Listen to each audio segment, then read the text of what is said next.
Okay, so I just watched the Rick and Morty anime, the first episode, and I loved it. And I'm going to tell you why you should go and watch the first episode of the Rick and Morty anime, and I'm also going to tell you why I think that Rick and Morty is one of the best pieces of animation the United States has produced in 30 years.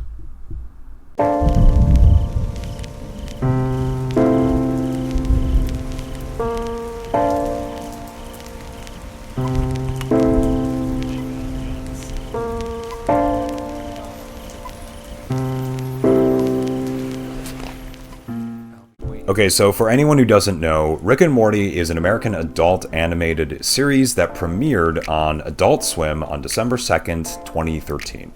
The show follows the misadventures of Morty, who is a 14-year-old high school freshman. He's neurotic and well-meaning, and he has a grandfather named Rick Sanchez, who is a nihilistic, alcoholic, super genius. Rick has invented interdimensional portal travel technology that allows him to hop between dimensions and realities at will, and the show follows them through all the kind of absurd events that occur from this simple premise. So Rick and Morty currently has 7 seasons, and I believe the first 2 are some of the best television that has been produced since the turn of the millennium. I also think that had the show only been 2 seasons, it would have gone down as one of the greatest shows ever made. I think it's still going to go down as one of the greatest shows ever made, but I do think that there was a significant change that was made at the end of season 2, which actually relates to why the Rick and Morty anime succeeds. One of the big reasons Rick and Morty initially became so successful was because of its meta-narrative structure. This basically means that the show not only focuses on the theme of interdimensional travel within the context of its own story, but it almost becomes a kind of interdimensional show in our own world as we watch it. There is nothing that exemplifies this better than the interdimensional cable episodes of Rick and Morty. I just upgraded our cable package with programming from every conceivable reality. Wait, does that mean we get Showtime Extreme? How about Showtime Extreme in a world where man evolved from corn? We're not so different. We're both corn of action. Yeah, but one of us is dead corn! Boring. Summer, you just spent 3 months watching a man choose a fake wife. Rick and Morty really is a kind of interdimensional cable, and I believe what gives it that feeling is its focus on the fundamental nature of change. Rick has lived in so many different ways and lives and times and spaces that he's kind of a character of total flux. You could think of him as embodying this idea of, I've seen everything, I've been everything, I've done everything. We're all in a TV show where the frame is infinite, the space inside the frame is infinite as well. There is no meaning to life, and yet at the same time, there are no truths. He's a character of complete infinite contradiction. I'm okay with this. Be good, Morty. Be better than me. Oh, the other caller! I'm not okay with this! I am not okay with this! Oh, sweet Jesus, please let me live! Oh my God, I gotta fix this thing! Please, God in heaven! Please, God, oh Lord, hear my prayers! Yes!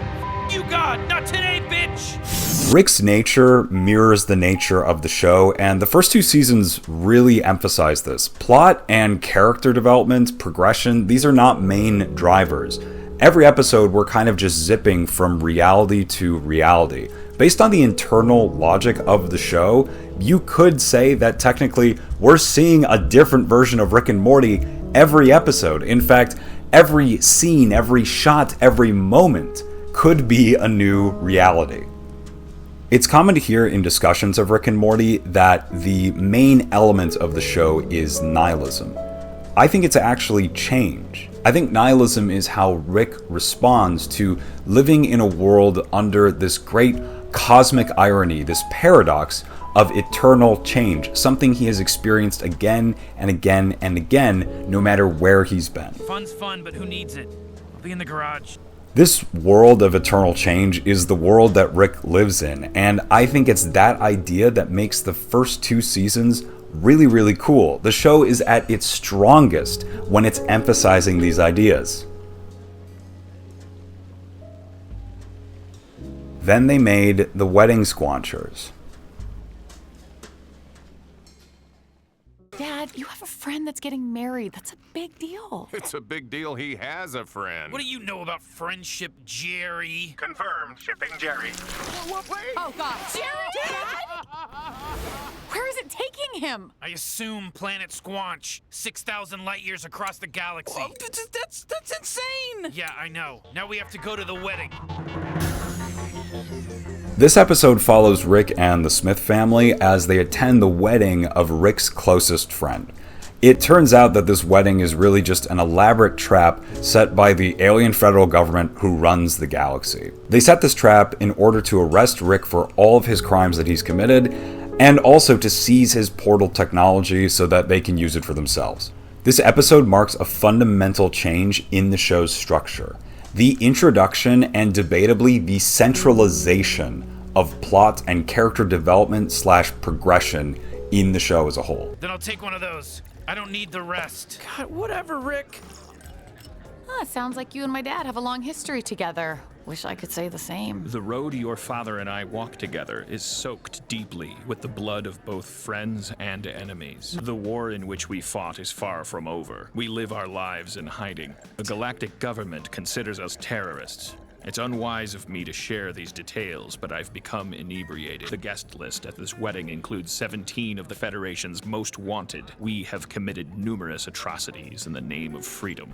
After the wedding squanchers, while Rick and Morty still focuses on high-concept sci-fi ideas and adventures, it really starts to focus more and more on Rick's backstory. The world of Rick and Morty slowly congeals. It stops being interdimensional cable, and it starts being just another adult animated sci-fi comedy.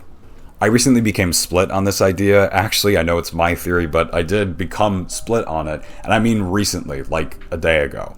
I used to loathe seasons 3 through 7 of Rick and Morty. I thought they were just kind of like bland and generic, and instead of focusing on unique ideas and concepts, they really just started to be more and more about like how cool Rick's tech was. It all started to feel very Marvel-y, and I don't really mean that necessarily in a good way.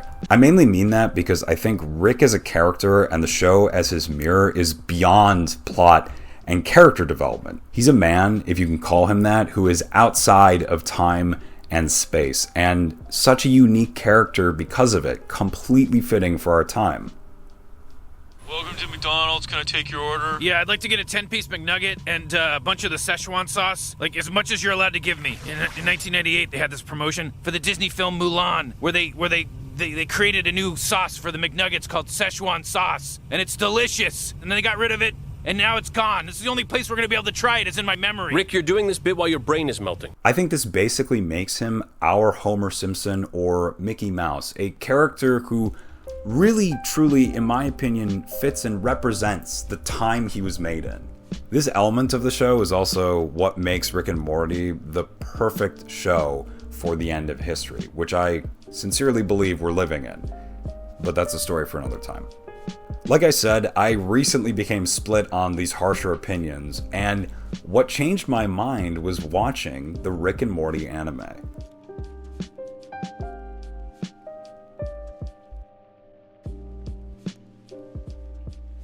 On August 15th of 2024, Adult Swim released the first episode of the Rick and Morty anime. The first episode is admittedly a little confusing and all over the place, but the basic plot is that Rick is once again on the run from the alien federal government, who are trying to arrest him for building a device that reverses entropy, meaning that it can reverse the flow of time. Building an antimatter bomb. And you're not?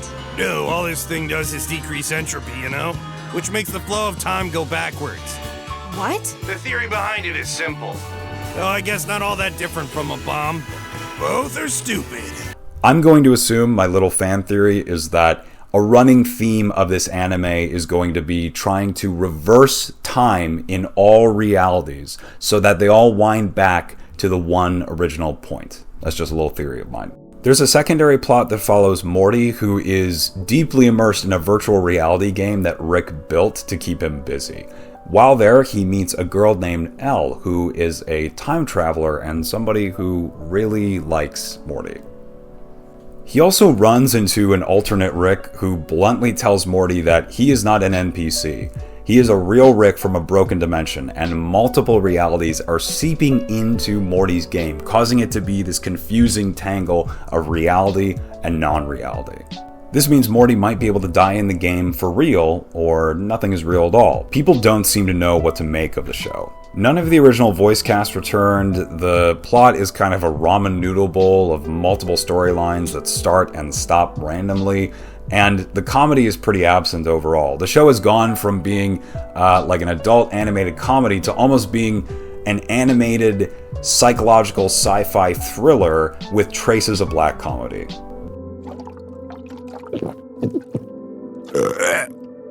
There are an infinite number of paths available to us, but we only get to pick one life. Fucking dumb, huh? And the dumbest part of it all is that we're the ones who chose it for ourselves.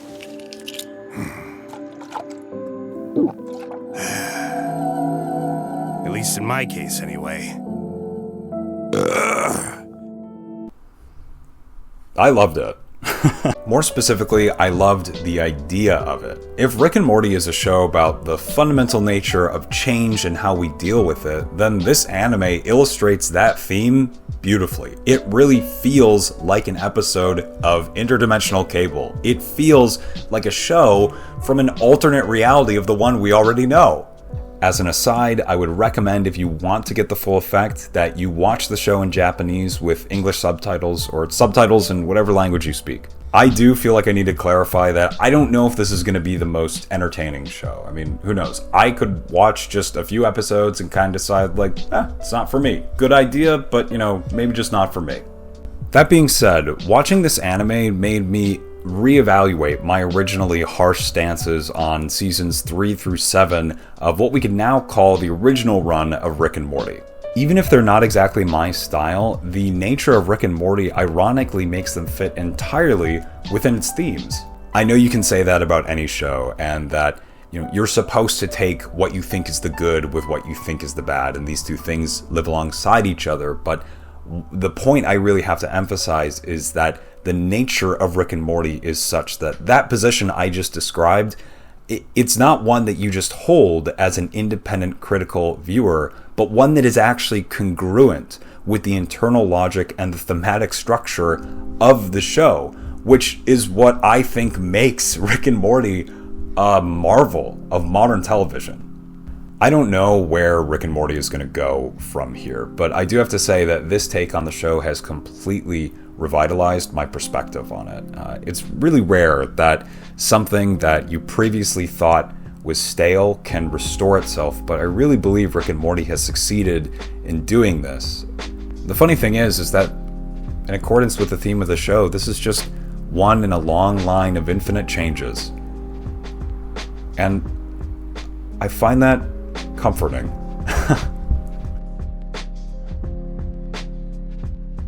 So there you go. Addressing the fundamental nature of change and how we respond to it, Rick and Morty has truly cemented itself, in my opinion, as a groundbreaking show, and its newest incarnation proves this with a technicolor flourish of chaos and poetry that genuinely amazes. I cannot wait to see where we go from here. Alright, that's all I got. Thank you for watching, by the way. Thank you. If you want to read some of my writing on topics like Friedrich Nietzsche, God, Neon Genesis Evangelion, Star Wars, and a whole bunch of other stuff, you can read it on my website, topuppublishing.neocities.org. I can put a little link down below. Otherwise, just hope you take care. We're in the end of summer, the dog days, so get out there, enjoy some sun and grass and blue sky, hopefully wherever you are, and there are more videos coming soon, real soon. But until then, stay tuned, take care. Peace.